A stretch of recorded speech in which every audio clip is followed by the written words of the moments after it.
Happiness isn't a gift life hands to the lucky. It's a challenge, a decision, a discipline. It's something you wake up and fight for, especially when everything around you tells you not to. The world will test your joy. It will throw chaos at your peace. And if you're not careful, it'll convince you that you need perfect circumstances just to smile. But the truth is simpler and stronger. You don't need life to be easy. You need to be powerful enough to rise anyway. That's the heart of this episode. Not passive positivity, not fake smiles or cheesy affirmations, but real, grounded strength, the kind that says, I will choose joy even when it hurts. I will show up with light, even in the dark. Because happiness doesn't come from waiting. It comes from pushing, from showing up for yourself, from practicing peace like it's your purpose. And today, we're going to break down exactly how to do that. Not with vague ideas, but with real action, real habits, and a mindset that says, I own this day, and I will make it matter. Ready to push yourself to be happy, no matter what. Then, let's begin. Happiness is a daily decision. Most people wait for happiness like it's weather, like it'll suddenly show up when everything feels perfect. When the job is less stressful, the bills are paid, the body looks better, the people around them behave exactly how they want. But if that's your strategy, you're setting yourself up for disappointment. Because real life is messy, unpredictable, and sometimes brutally unfair. The truth is, joy doesn't appear out of nowhere. It's not a mood that visits. It's a choice you make every single day. Some mornings you'll wake up and it will be easy. The sun's out, things are going your way, and you feel light. But other days, you'll feel heavy for no reason. Tired, office. Maybe you didn't sleep well. Maybe you're just emotionally drained.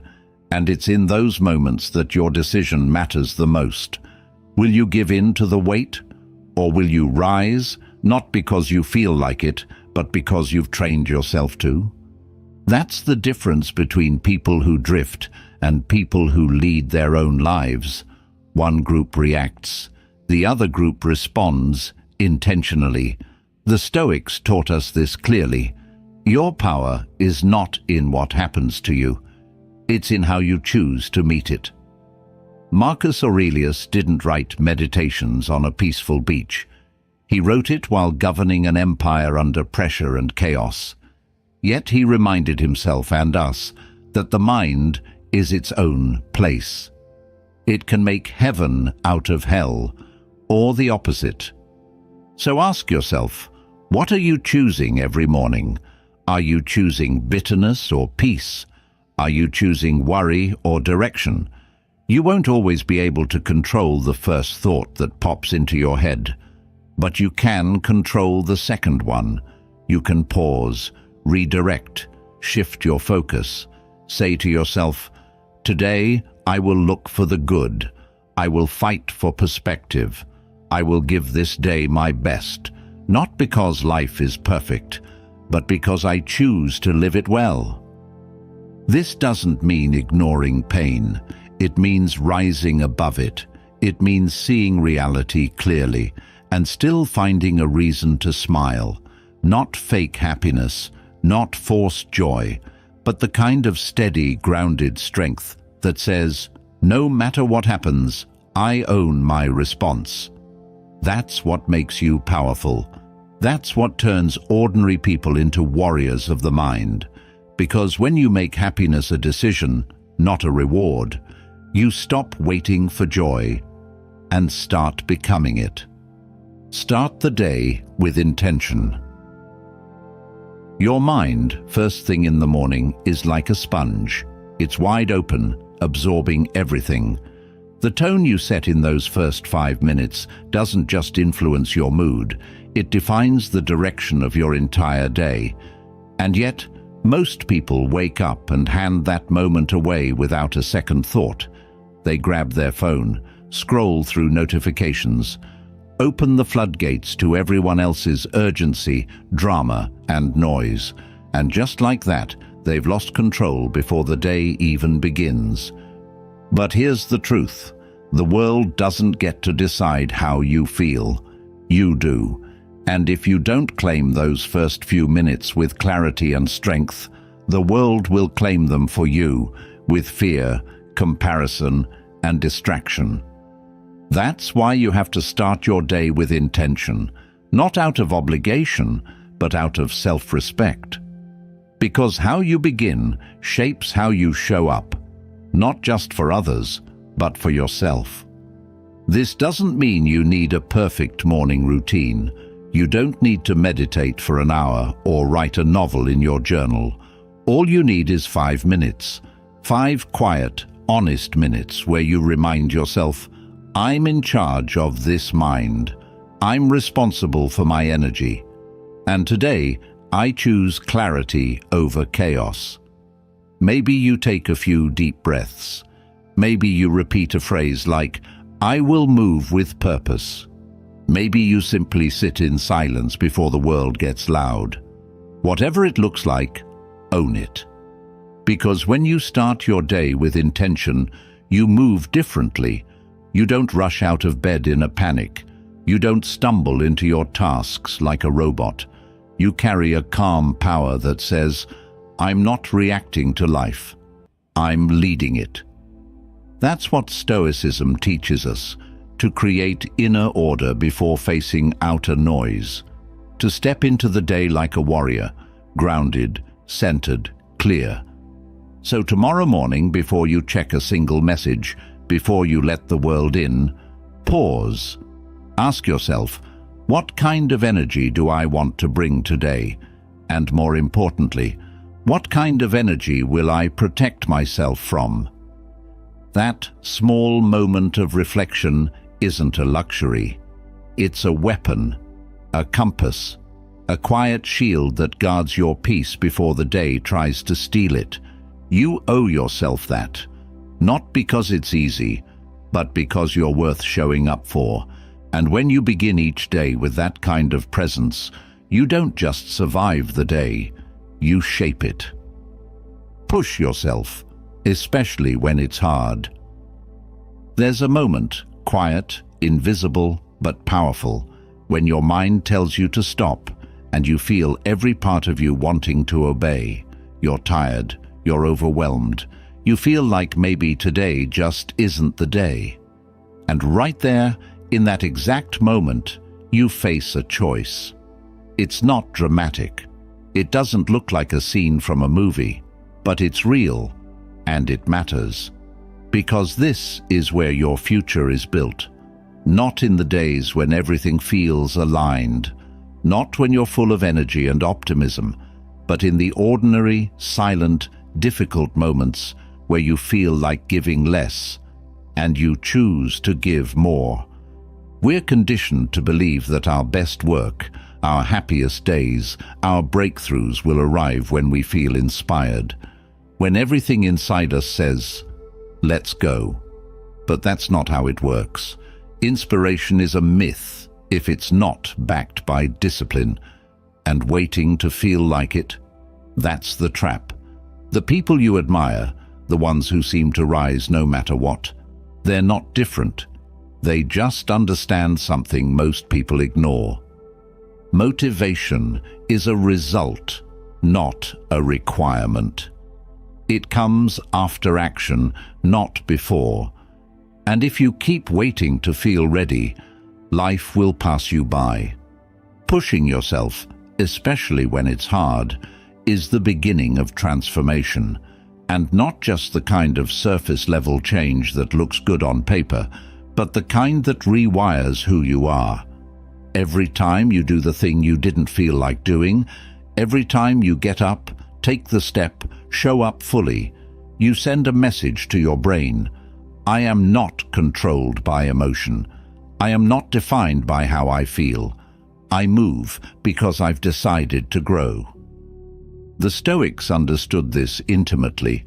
Epictetus, born into slavery and later crippled, taught that difficulty is not a reason to retreat, but a fire that tempers the soul.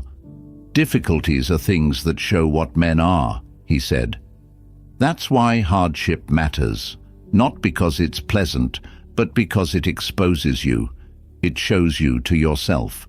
When it's hard, you see who you really are and who you have the potential to become.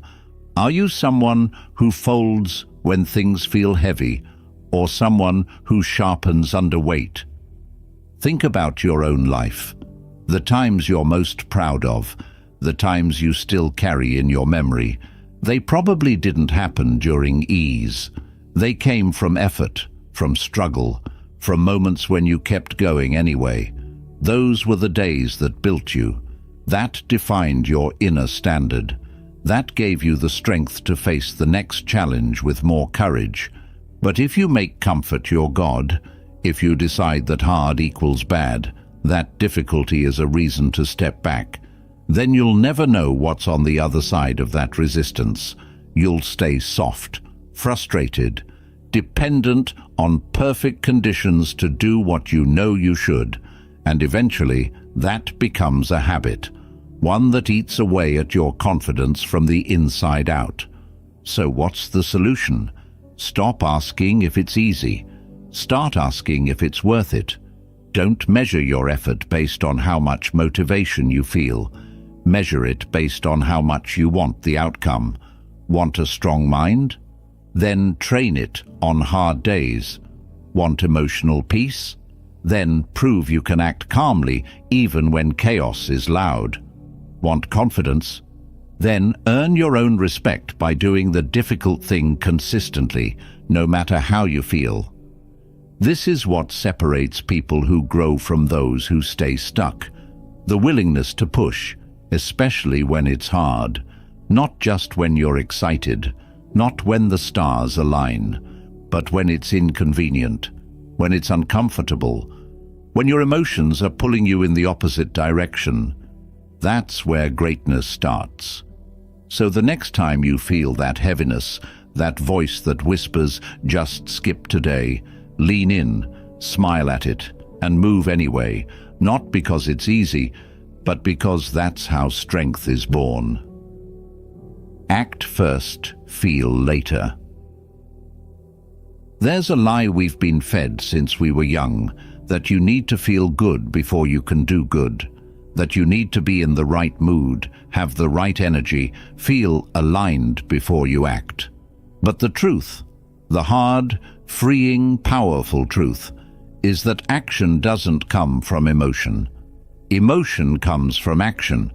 You don't wait to feel confident to move forward. You move forward, and that's what builds confidence. You don't wait to feel motivated to start. You start, and the motivation shows up later, always later. Your brain is not your enemy, but it is a creature of habit. If you've trained it to wait until it feels like it, you've trained it to postpone your power. Think about how many times you've told yourself, "I'll do it when I'm ready. I'll start when I have more energy. I'll speak up when I feel brave." And yet, hours pass, days pass, even years, because feelings are fleeting, but action is momentum. And when you move, your mind follows. It rewires, it wakes up, it remembers what you're capable of. The Stoics understood this long before modern psychology confirmed it. Seneca wrote, "We suffer more in imagination than in reality." What he meant was this: the longer you sit with your hesitation, the heavier it becomes.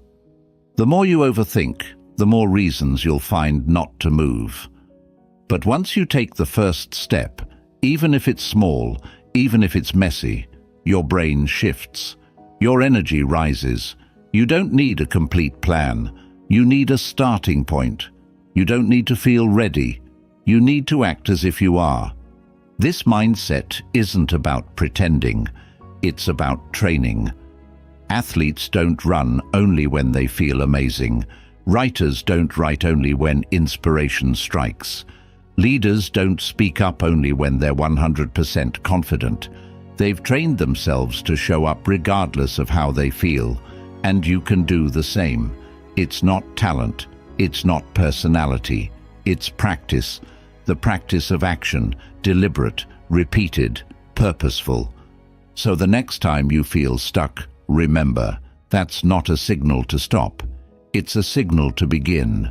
Move your body, write the sentence, make the call, do one thing, just one, and let that motion pull you forward. Don't sit there waiting for the mood to change. Create the change with motion. Action doesn't just solve problems, it transforms your identity. It reminds you, I am not helpless. I am not at the mercy of this emotion. I lead. My feelings follow. This is what emotional mastery looks like.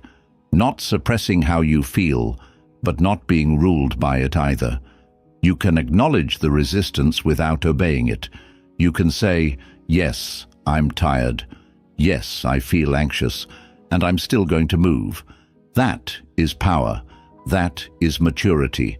That is the mindset that builds a life of real joy and freedom, not one based on mood swings, but one grounded in inner discipline. So don't wait. Don't bargain with your brain. Don't negotiate your greatness with feelings that will pass in 10 minutes. Train yourself to act first, then watch how everything else shifts into place. Your focus builds your feelings. What you focus on expands. That's not just philosophy, that's neuroscience. Your brain has something called the reticular activating system, and its job is simple. Filter the world to match what you're paying attention to. If you focus on problems, your brain will show you more problems. If you focus on what's lacking, it will magnify every flaw, every failure, every fear. But shift your focus toward growth, toward opportunity, toward what's working. And suddenly the world changes shape. Not because the world changed, but because you did. It's so easy to fall into the trap of complaint, to focus on what's unfair, to dwell on who hurt you, what went wrong, how far you still have to go. But what does that do, really? It doesn't solve anything, it doesn't energize you, it drains you, it convinces you that you're stuck, that there's no way out. And once that story is planted in your mind, it grows like a weed, choking out clarity, optimism and hope. Not because life is truly hopeless, but because that's all your focus allows you to see. The Stoics warned us of this. Marcus Aurelius wrote, "The soul becomes dyed with the color of its thoughts. Your internal state reflects what you dwell on. If you keep replaying old wounds, feeding your frustrations, and expecting the worst, then yes, your emotions will match that energy. But if you practice shifting your gaze, even slightly, you begin to reclaim power. You begin to ask different questions, not why is everything against me, but what can I still control? Not why is this happening to me, but what strength is this building in me? That shift matters more than you think, because feelings follow focus. If you spend your day obsessing over what's wrong, then no amount of distraction, entertainment, or even success will bring peace. You'll still feel unsettled, still feel stuck. But focus on possibilities. Focus on what's within your reach, what you're grateful for, what you're building, and watch how your energy shifts. You don't need a perfect life to feel good. You need a better lens. This is where happiness becomes a skill, not just a feeling. It's the ability to redirect your mind when it spirals, to catch yourself when you start feeding the wrong fire, to say, yes, there's difficulty, but I choose not to make that my identity. That choice, made again and again, creates resilience. It builds emotional flexibility. It gives you the space to rise, even when your situation hasn't improved yet. So the question becomes, what are you magnifying right now? What do you keep feeding with your attention? Is it helping you grow or keeping you afraid? Is it pulling you closer to the life you want or anchoring you in the past you're trying to escape? You always have the power to shift your focus. Not once, not perfectly, but consistently. And every time you do, you train your mind to serve you, not sabotage you. Remember, your attention is the currency of your life.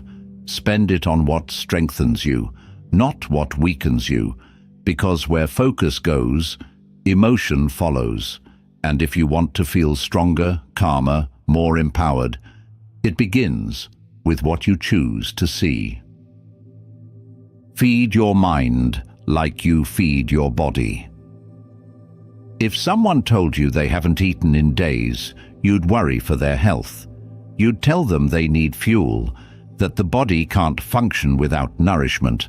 But here's the strange thing. Most people understand that truth physically and completely ignore it mentally. They feed their bodies 3 times a day, but starve their minds for months. Worse, they don't just starve them, they pollute them with endless scrolling, with drama, with shallow content that doesn't uplift, doesn't challenge, doesn't inspire. And then they wonder why they feel stuck, drained, or numb. What you consume mentally matters just as much, if not more, than what you eat. Because your thoughts shape your perception.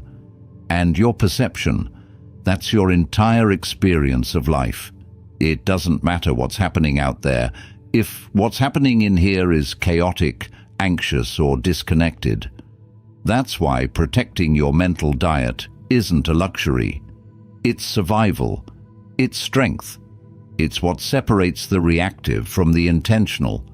You don't need to read 10 books a month to feed your mind, but you do need to ask, what am I putting into my head today? Is it noise or wisdom? Is it complaints or solutions? Is it gossip or growth? You become what you consume, slowly, invisibly, inevitably. The same way junk food weakens the body over time, mental junk weakens your clarity, your discipline, your peace. That's not an exaggeration. That's a fact backed by how the brain wires itself. Neurons that fire together, wire together. So if you spend hours feeding your brain low-quality content, guess what kind of thoughts will dominate your mind? This is where Stoic practice becomes practical. The Stoics didn't have Instagram or podcasts, but they were ruthless about what they allowed to enter their minds. They guarded their thoughts like a fortress. They read deeply, reflected often, and chose their influences carefully. Not because they were trying to be pure, but because they understood that the mind, like the body, becomes what it's trained with. And in our time, that training is constant. Every scroll, every video, every conversation, it's either sharpening you or softening you. So build a habit of feeding your mind intentionally. Start the day with something meaningful. A short passage from a book that reminds you who you want to be. A podcast that challenges your thinking. A conversation that deepens your understanding. And throughout the day, audit your input. Catch yourself when you're slipping into mindless consumption. Not with guilt, but with awareness. Because mental strength is built exactly like physical strength, with repetition, effort, and the right fuel. You wouldn't expect a great body by eating once a week. Don't expect a great mindset by reading one quote a month. If you want clarity, focus, creativity, and joy, you need to feed those states. You need to nourish them, water them, prioritize them. So the next time you reach for your phone, pause and ask, is this feeding me or draining me? The answer will tell you everything. Protect your mind like your future depends on it, because it does. Your focus, your mood, your growth, your ability to push through hard days. All of it begins with what you allow in. Treat your mind with the same care, the same love, the same discipline you'd give your body if you were training for something great. Because you are. You're training for a life that's worth living, a life that's lived awake, alive, and fully present. And that starts with what you feed yourself, not just on your plate, but in your thoughts. Gratitude isn't a luxury, it's survival. When life feels heavy, when everything seems to be falling apart, the last thing most people want to hear is, "Be grateful." It sounds tone-deaf, it feels dismissive. But that's only because we've misunderstood what gratitude really is. Gratitude isn't pretending everything's okay. It's not blind optimism. It's not a denial of hardship. Gratitude is defiance. It's the inner rebellion that says, "I will not let pain define the totality of this moment." It's not a luxury reserved for good days. It's a survival strategy for the worst ones. The brain is wired to detect threats. That's how it keeps you alive. But in a modern world overflowing with negativity, that same survival mechanism can turn toxic. It becomes a loop, scanning for what's wrong, replaying every mistake, every slight, every fear. And left unchecked, it doesn't just cloud your mood. It alters your entire worldview. Suddenly everything feels like a problem, and the more you focus on what's wrong, the more you miss what's right. Gratitude breaks that cycle, not by ignoring the hard stuff, but by anchoring you in reality. Because no matter how difficult life gets, there is always something, however small, that remains untouched. A breath, a moment of silence, a lesson learned, a person who cares, a sunrise you didn't ask for but received anyway. These aren't cliches, these are lifelines. When your mind is spiraling into stress or sadness, gratitude brings you back to center. It grounds you. It reminds you, yes, this hurts. But this is not everything. The Stoics practiced this daily. They reflected on what could be lost, not to feel depressed, but to remember what matters. Seneca would write about death and misfortune not to scare himself, but to sharpen his appreciation for what he still had. That's the essence of gratitude. It's not just noticing the good. It's realizing the fragility of it and choosing, again and again, not to take it for granted. You don't need a journal to practice gratitude, although that helps. You just need presence, a willingness to pause in the middle of your mental chaos and ask, what is still beautiful right now? It could be the strength you're building by enduring this pain. It could be the fact that, despite everything, you're still trying, still waking up, still breathing, still showing up for life, even when it doesn't show up the way you wanted. That's not weakness, that's resilience. That's how you reclaim emotional balance when everything feels off. Because gratitude doesn't erase pain. It gives you the strength to carry it. It widens your perspective so the hurt doesn't swallow the whole day. It lets you feel fully without drowning. And here's the hidden truth. People who practice gratitude regularly don't do it because their lives are easier. They do it because they've learned how to navigate the hard days better. They've trained themselves to see light even when darkness is louder. And in doing so, they've built an inner stability that no external circumstance can steal. So when life gets loud, when everything in you wants to spiral, pause, look around, look within, and name just one thing you're thankful for, one thing that still works, one thing that still matters. Say it out loud. Let it interrupt the noise. And if you do that enough, your nervous system starts to relax. your thoughts soften, and you remember, even here, even now, you still have access to peace. Because gratitude isn't just a feel-good practice, it's a form of mental armor. And in a world that's constantly pushing you to focus on what's missing, gratitude is how you fight back. Your habits shape your emotions. Most people think their mood is something that just happens to them, like the weather. Some days it's good, some days it's bad, and they have no idea why. But the truth is far simpler and far more powerful. Your emotions don't come out of nowhere. They're shaped daily by the things you do, the routines you follow, the signals you send to your brain moment by moment. Your habits aren't just about productivity. They're the foundation of how you feel. That's why when your habits fall apart, your emotional state often does too. You don't need some complex 10-step ritual to feel better. You need basics, the kind of basics most people overlook. Are you drinking enough water? Are you moving your body every day, even just a little? Are you getting sunlight, stepping outside, breathing deeply? It sounds almost too simple, but that's the point. These small actions are powerful signals to your nervous system. They tell your brain, I'm safe, I'm engaged, I'm alive. And when you ignore them, your body doesn't just get tired, your mind starts to shut down too. Think about it.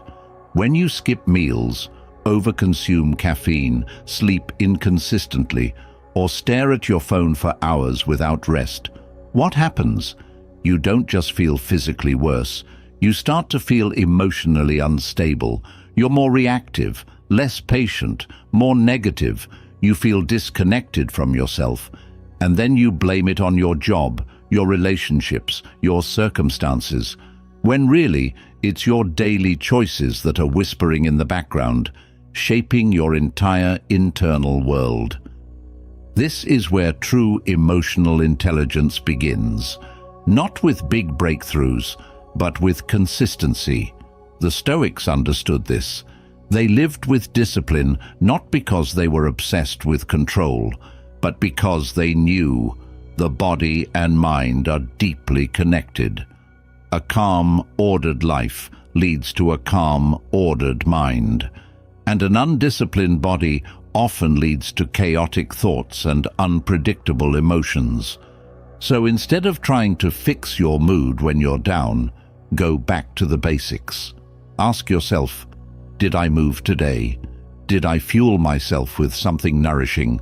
Did I take even 5 minutes away from screens to breathe and reflect?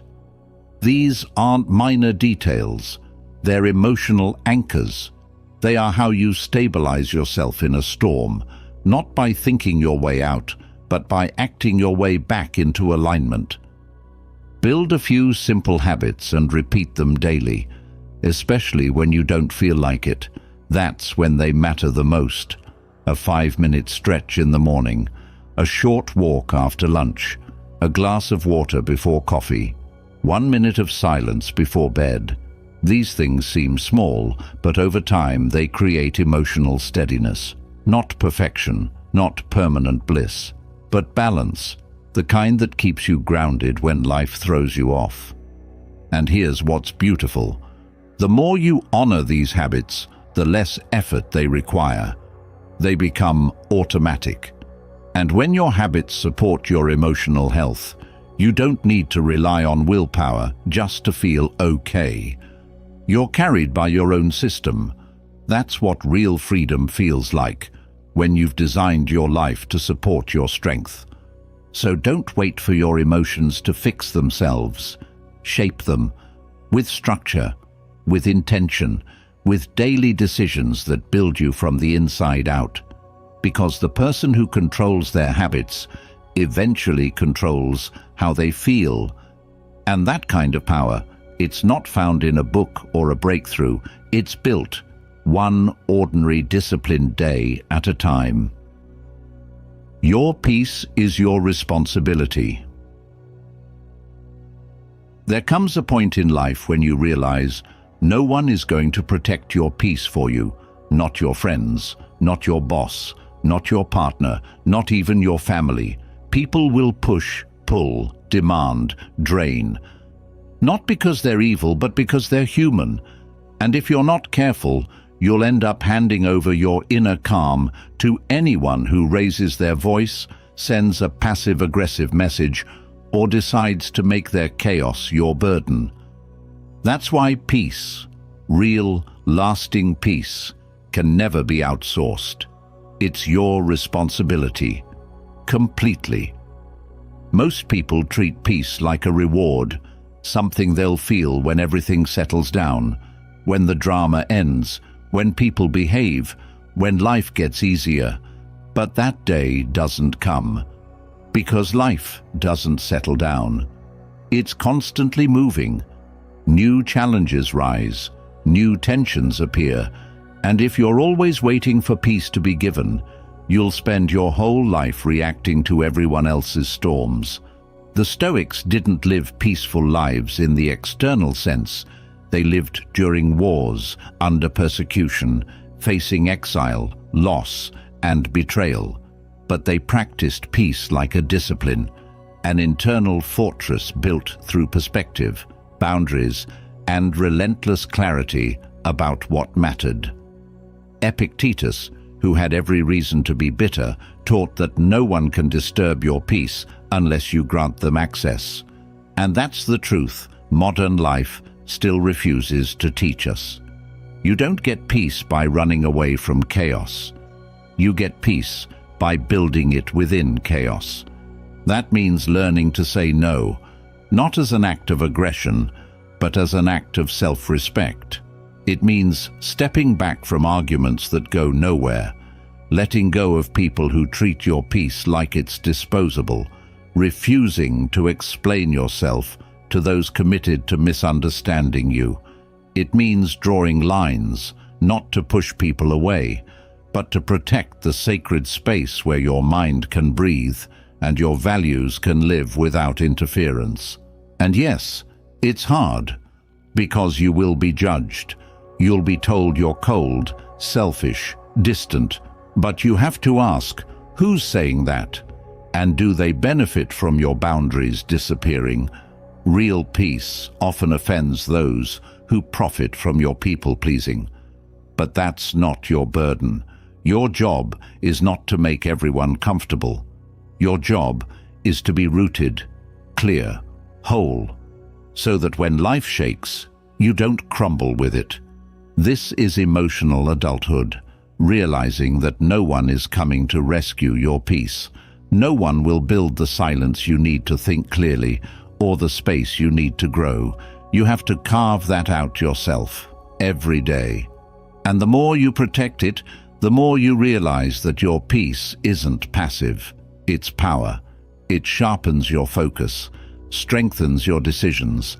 It gives you the space to respond instead of react, to create instead of collapse, to live, not just survive. So ask yourself, where are you leaking energy? Who or what has too much access to your attention, your thoughts, your emotions? What habits pull you into noise instead of grounding you in clarity? You don't need to control everything around you to feel peaceful. You just need to control what you allow in.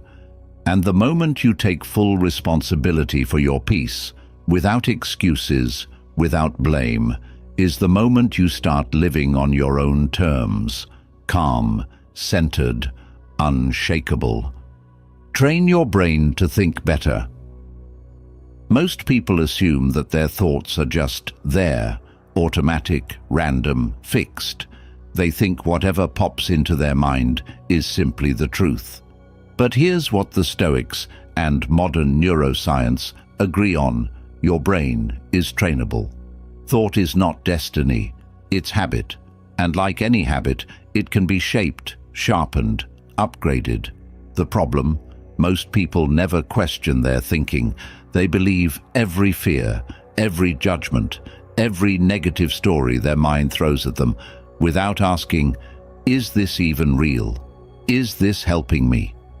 We live in a world that trains us to overthink, not to think clearly, to ruminate instead of reflect, to catastrophize instead of analyze. That's not intelligence, that's mental chaos. If you want to live with peace, with strength, with clarity, you have to rewire the way your brain responds to life.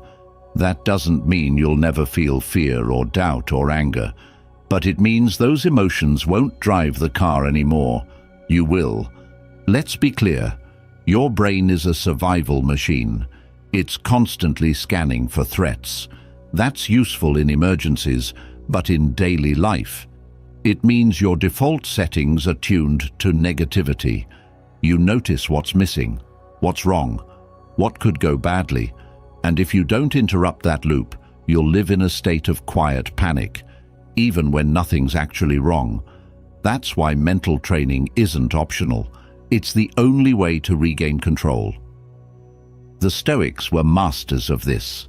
They practiced premeditatio malorum, visualizing worst-case scenarios, not to create fear, but to prepare their minds, to build resilience through reason.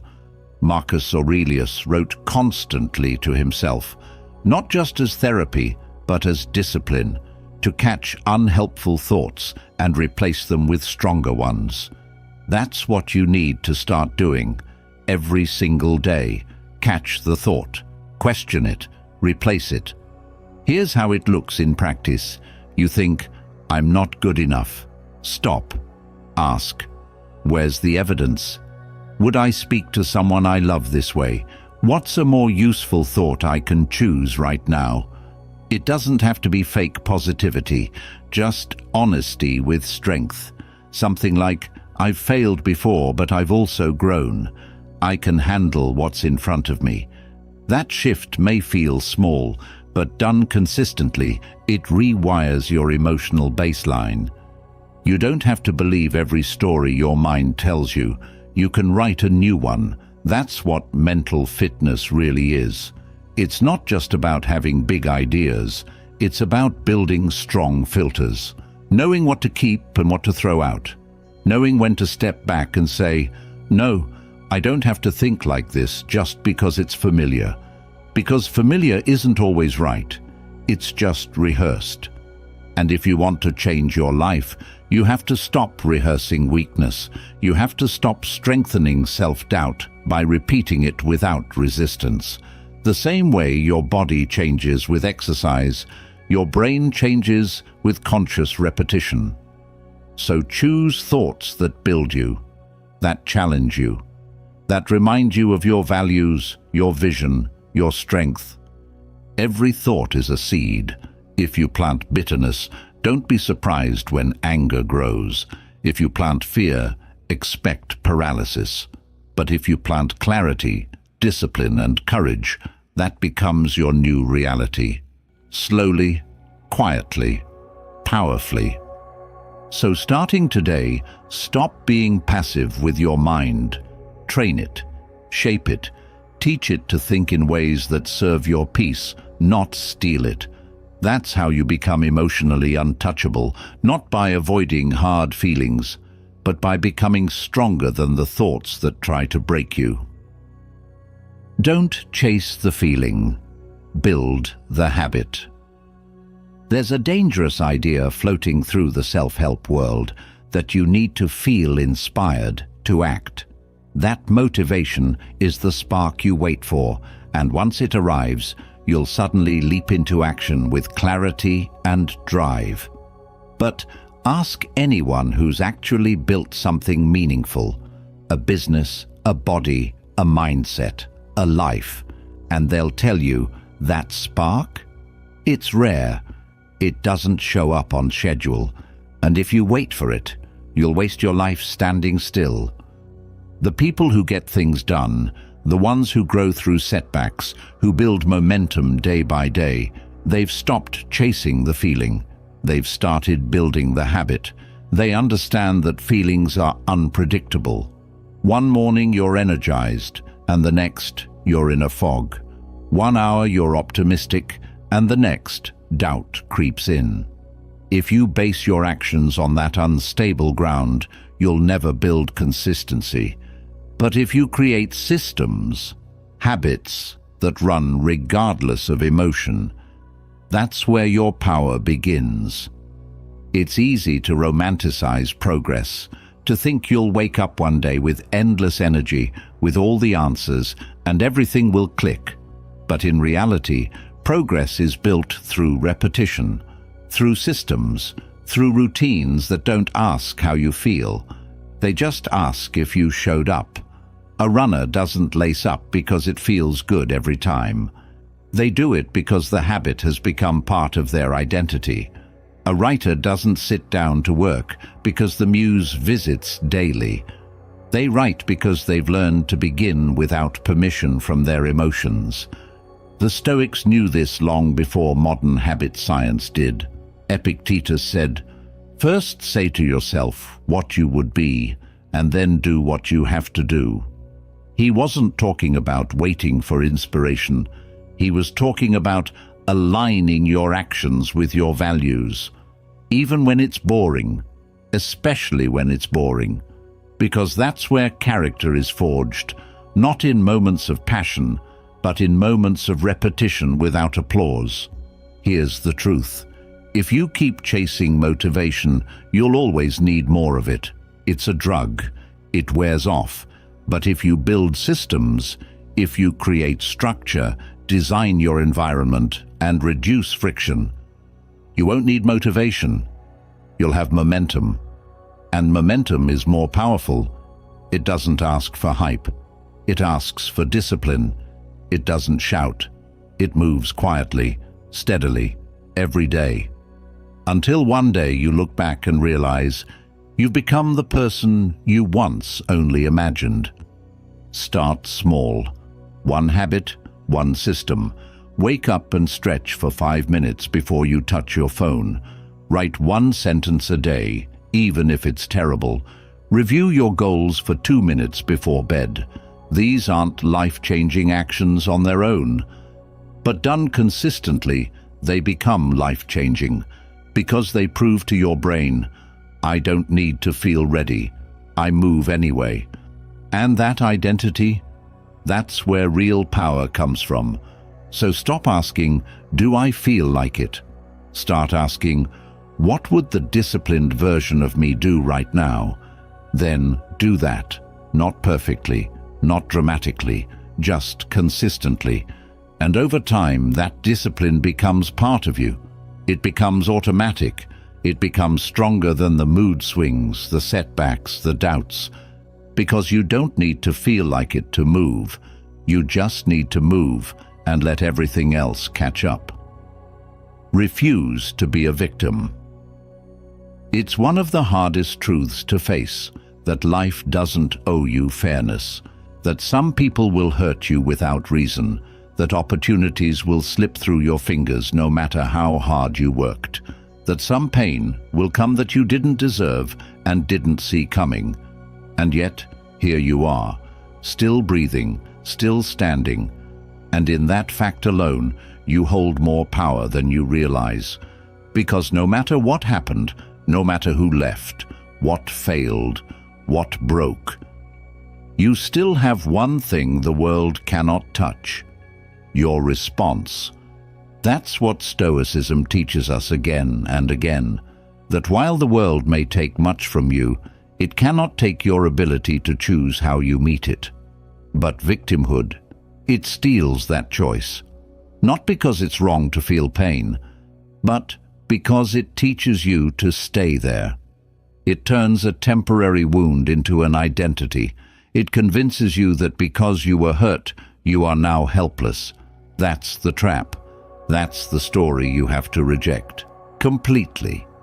Yes, bad things happened. Yes, it was unfair. Yes, it's okay to feel angry, confused, and exhausted. But after the storm settles, you have a decision to make. Do I stay in the narrative of pain, or do I write a new one? Because every time you replay the betrayal, the injustice, the failure, without stepping into ownership, you give your power away. You let your past narrate your future. You let pain become your compass, and that is how people remain stuck for years. Not because they didn't suffer, but because they made their suffering their story. Marcus Aurelius wrote, "Choose not to be harmed, and you won't feel harmed. Don't feel harmed, and you haven't been." That isn't denial, it's discipline. It's the refusal to give your energy to blame when you could give it to rebuilding. You can acknowledge what happened and take responsibility for what happens next. That's not weakness, that's the beginning of strength. And here's the shift. Responsibility doesn't mean self-blame. It means realizing that your healing is your job. Your progress is your job. Your peace is your job. No one is coming to save you. And that's not something to mourn, that's something to embrace. Because once you stop waiting for the apology that may never come, the justice that may never arrive, the perfect circumstances that may never form, you're free to act, to build, to become. Victimhood drains you. It convinces you that life is happening to you instead of through you. But you're not powerless. You're not the same person who was hurt, because now you're aware, you're awake. And that awareness is a seed. It's the beginning of wisdom, of strength, of boundaries. It's the fire that says, "I may have been broken, but I am not finished." So stand up, reclaim the narrative, refuse to let your worst day define your identity. You are more than what hurt you. You are the architect of what comes next. Stop waiting for closure. Give it to yourself. Stop waiting for life to hand you healing. Start building it with what you have. Brick by brick, thought by thought, day by day. Because the moment you refuse to be a victim is the moment you become something far more powerful, a creator, a fighter, a force, not untouched by pain, but transformed by it. The hard days count the most. It's easy to love life when everything flows, when the sun's out, your plans work, and people treat you well. But those days aren't the ones that build you. They're nice, they're necessary, but they're not where your strength is forged. The real transformation, that happens in the silence, in the heaviness, in the days when you don't want to get up, when the world feels indifferent, and when the only thing pulling you forward is something deeper than motivation. It's your will. That's why the hard days matter more than we give them credit for. They're not detours from the path. They are the path. They're the training ground where patience is tested, character is carved, and inner strength is called forward. They show you who you are, not the version you show others, but the raw, honest, unfiltered version that appears when life strips the comfort away. And that version, that's the one that holds power. The Stoics didn't just prepare for adversity, they welcomed it. Not because they were masochists, but because they understood a hard truth. The obstacles are the curriculum. Epictetus said, "Difficulties show a person's character." So when trouble comes, think of it as training. That mindset flips everything. It means that instead of seeing your struggle as punishment, you start seeing it as preparation. Think of the days you were most tempted to give up, the ones where you felt invisible, misunderstood, defeated, the ones where your energy was gone and your heart was heavy. And yet, you kept going. Maybe you didn't move fast. Maybe you didn't feel strong, but you showed up. And that matters more than you realize, because every time you keep going, especially when you don't feel like it, you send a message to yourself. I'm not here to coast. I'm here to grow. We often forget that strength isn't loud. It's not the speech you give or the moment you post. It's quiet, private, internal. It's the moment you take a deep breath and do what needs to be done, even though no one sees it. It's the calm choice in the middle of the storm. It's deciding to stay kind when life has made you bitter. It's getting back up, not once, but every time. And here's the truth. If you only value your good days, you'll always hate half your life. You'll resist the seasons that are meant to shape you. But when you learn to appreciate the difficult days, not for how they feel, but for what they give you, you unlock something powerful. You stop fighting the process. You stop waiting for things to be easy. You start understanding that pain is not the opposite of growth. It is growth in disguise. So the next time you wake up with that heaviness, that fog in your mind, that ache in your spirit, remember, this is the day that counts. This is the day that matters, not because it's fun, but because how you meet this day will echo in every day that follows. Your future self is watching how you handle this moment, and when you push through, even gently, even slowly, you give that future self more strength to stand on. Honor your hard days.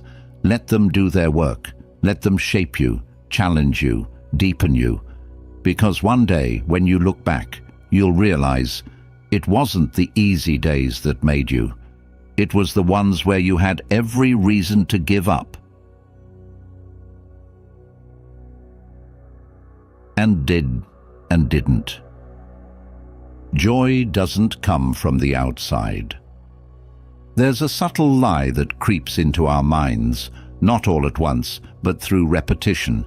It whispers, you'll be happy when you have more money, when your body looks different, when your follower count goes up, when they finally notice you, when you buy that new thing, live in that new place, become that new person. And the world reinforces it constantly. Advertisements, social media, culture. It all tells you joy is somewhere out there. But the truth? The truth is quieter, simpler, uncomfortable even. Joy doesn't come from outside. It grows from within.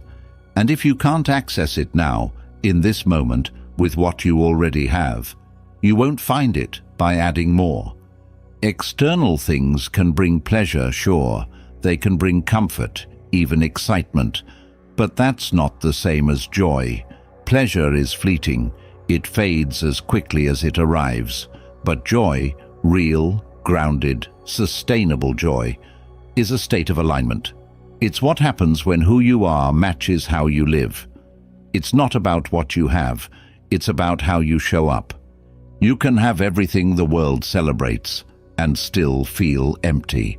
Because if your internal world is out of sync, no amount of success or applause will silence that ache.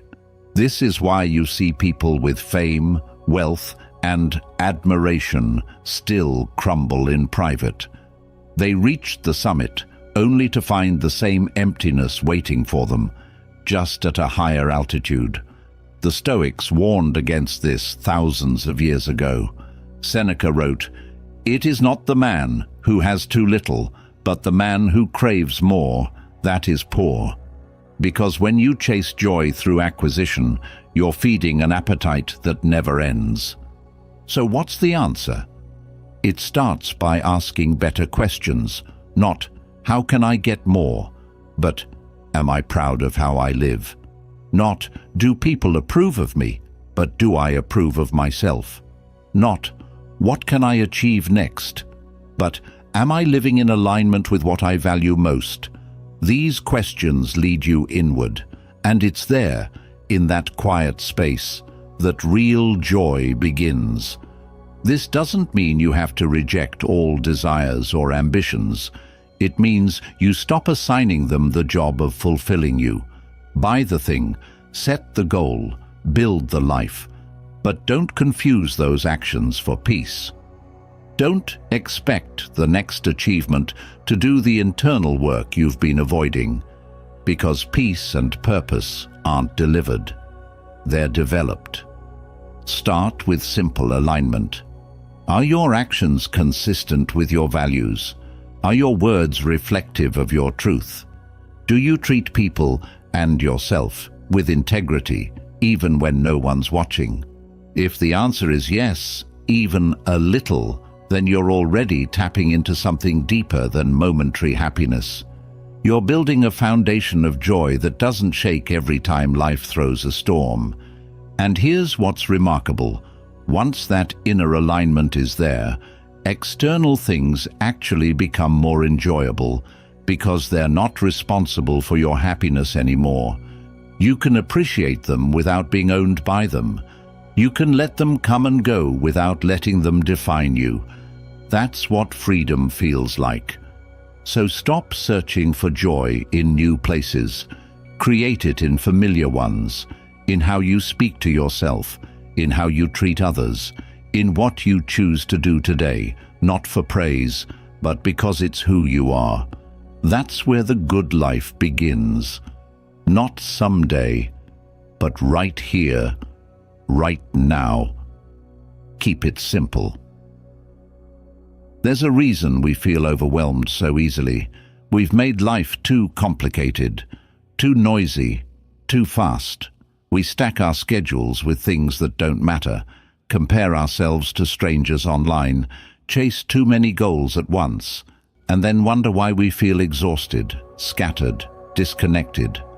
But deep down, we already know the truth.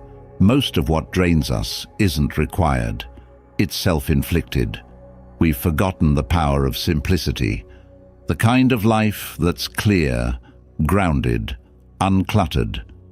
Not empty, just focused. Simplicity is not about doing less. It's about doing what matters most. And when it comes to happiness, that's everything. Because the more complicated your life becomes, the harder it is to feel connected to anything real. Joy hides in clarity. It lives in small moments, the ones we're often too distracted to notice. A quiet walk, a deep breath, a meaningful conversation. These aren't backup plans when success fails. They're the core ingredients of a good life. The Stoics lived this truth long before minimalism became trendy. Marcus Aurelius reminded himself often to return to the essence, to let go of the excess. If it is not right, do not do it. If it is not true, do not say it.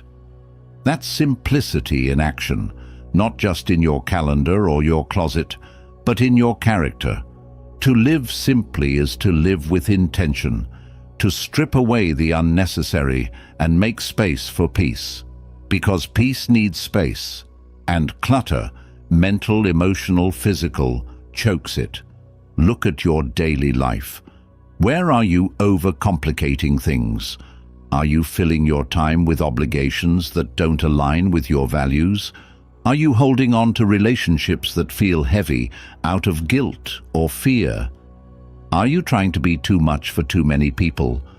That noise, that pressure, that fragmentation, it's not strength, it's erosion. It pulls you away from yourself. And the further you drift from simplicity, the more fragile your joy becomes. But when you simplify, everything changes. You stop reacting to every demand. You stop rushing to prove something. You create a rhythm, a space where your nervous system can relax, where your mind can breathe. Simplicity doesn't mean doing nothing. It means doing what actually counts. What feeds your spirit, not just your calendar. So what does that look like in practice? It means saying no more often, kindly but firmly. It means unplugging when you're full. It means stopping to enjoy your coffee instead of scrolling while drinking it. It means prioritizing real connections over endless networking. It means letting go of tasks that impress others but exhaust you. And it means reminding yourself every single day that you don't have to earn your right to feel good. You just have to stop making it harder than it needs to be. The best days are rarely the ones packed with activity. They're the ones where you felt calm, present, human. You laughed without forcing it. You rested without guilt. You connected without filters. That's not accidental. That's the result of simplicity, of choosing peace over pressure, clarity over complexity.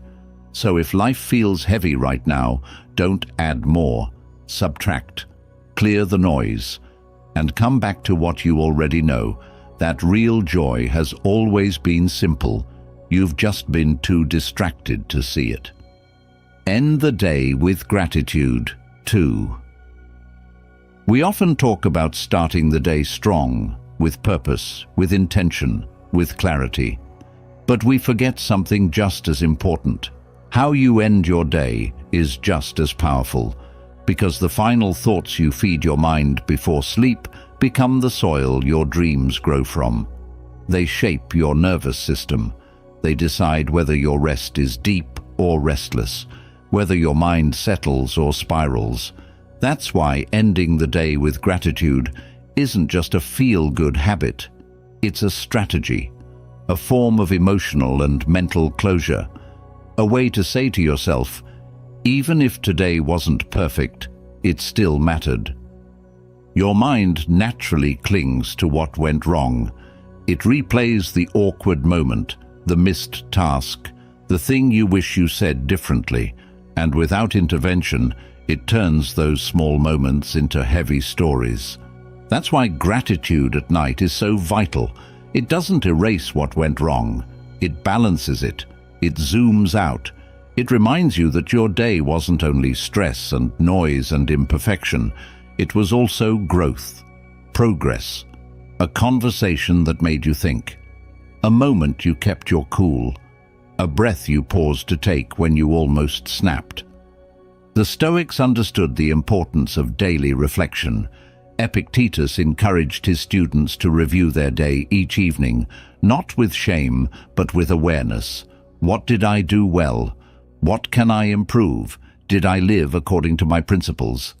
These questions weren't punishments, they were pathways to growth. But here's the part we must add in modern life: gratitude. Because without it, even self-reflection becomes a trap, a checklist of what you didn't do. But when you add gratitude, the tone shifts. You begin to see your effort, not just your flaws. And it doesn't need to be complex. Just take one quiet minute. Before your head hits the pillow, ask yourself, what am I thankful for today? Not the big stuff, the small things, the smile from a stranger, the moment you almost gave up but didn't, the meal you got to eat, the text that made you laugh, the fact that you're still here, still breathing, still learning, still fighting to become someone better. These aren't minor details. They're evidence that even in chaos, beauty remains. Gratitude before sleep rewires your brain. Studies confirm it lowers stress hormones. It improves sleep quality. It activates areas of the brain associated with well-being. But beyond the science, it simply makes life feel more whole. Because each day, no matter how hard, carries a spark of meaning, and gratitude helps you catch it before it disappears into the next rush of tomorrow. So build this habit like a ritual, not because it's trendy, but because it's transformational, because it closes the loop. It teaches your mind to rest in appreciation, not anxiety. It gives your heart a reason to soften, even when the day felt sharp. And it strengthens your ability to wake up the next morning, not feeling behind, but grounded, already connected to what matters. Let each night be a quiet victory, a moment where you say to yourself, I didn't do everything perfectly, but I tried, and I saw beauty, and that is enough. When you end your day like that, with presence and peace, you're not just going to sleep, you're healing, you're growing, and most importantly, you're remembering what truly makes a life worth living. Happiness isn't a mystery, it's a practice, a daily quiet rebellion against chaos, distraction, and the temptation to wait for life to be perfect before you allow yourself to feel joy. It doesn't require wealth. It doesn't demand applause. It's not the result of having everything figured out. It's the result of showing up for yourself day after day, in the mess, in the ordinary, in the silence that most people try to escape. What we've uncovered in this episode is simple but not easy. Your happiness isn't out there, waiting to be found. It's being built right now, in how you think, how you move, how you respond, how you treat yourself when no one's watching.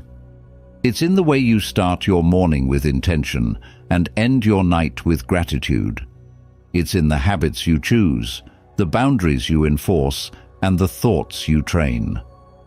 Happiness, real happiness, is forged through repetition, not luck. And maybe that's the most empowering truth of all. You don't need to chase some distant version of life to feel better. You just need to take responsibility for how you live this day. Because when you show up with discipline, with presence, with courage, you begin to experience a kind of joy that doesn't depend on what happens around you. It comes from who you've chosen to become. So if you're tired of waiting, of hoping that someday you'll finally feel whole, let this be your call to action. Don't chase the feeling. Build the system, build the structure, build the mindset, and watch how, slowly but surely, your life starts to shift. Not because it got easier, but because you got stronger.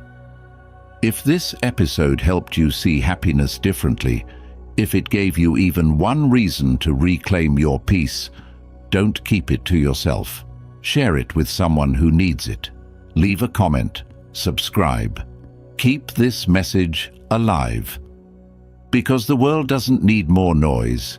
It needs more people who are quietly, powerfully choosing joy, even when it's hard. And if that's you, then you're already winning.